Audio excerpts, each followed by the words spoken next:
Ever copy pasted the same code again and again? Well, Python has a smarter way. That's called a function. Define it once and use it whenever you want. Today we will learn how functions save time, reduce errors, and make your code look pro level. Hey coders, welcome back to CodeNFacts, where coding becomes simple and logical. In this video, we are diving into functions in Python, from defining to returning values, and even using Lambda functions. So let's see about what is a function. The answer will a function is a block of code that performs a specific task and can be reused whenever needed. Think of it as a mini program inside your main program. Here is the basic syntax of function: define function name and code block. Let's see an example of function. Here define greet is a function and it will print hello from CodeNFacts. So when we call it by greet function, the output will be hello from CodeNFacts.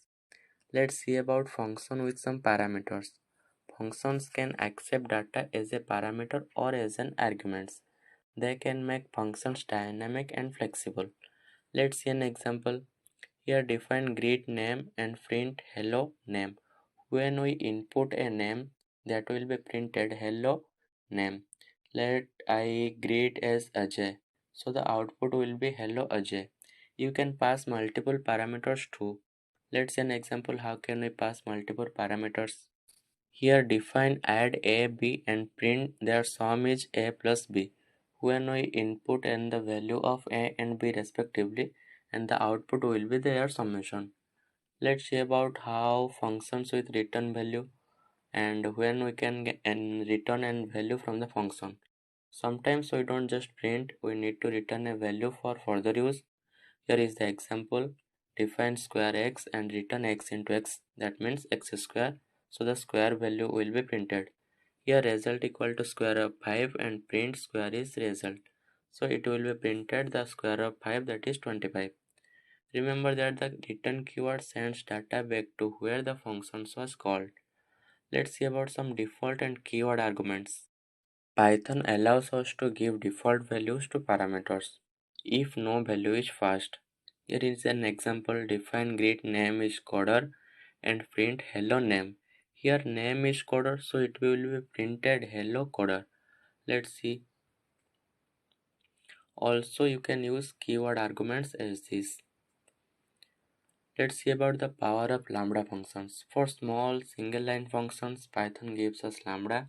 They are also called anonymous functions. Here is the basic example of Lambda function. You can see. Let's do some practice questions. Here are some questions for you. First question is that function to find the factorial of a number. And the second question is function to check even or odd. The logic will be if the number is divisible by 2, that will be even, and if the number is not divisible by 2, that will be odd. Function to count vowels in a string. As we know, the vowels are A, E, I, O, U, so we have declared an array for this. Otherwise we can do it in various ways. Function that returns area of a circle, that is pi r square. We have initially declared it as pi equal to 3.14. And lastly, lambda to cube a number. This is all about, and that's it. Functions in Python made simple. They are the real backbone of clean, reusable code. Now your task: write a Python program that calculates factorial using both a normal and lambda function, and share your code in the comments. If this video helped, hit like, subscribe to CodeNFacts, and stay tuned for the next topic.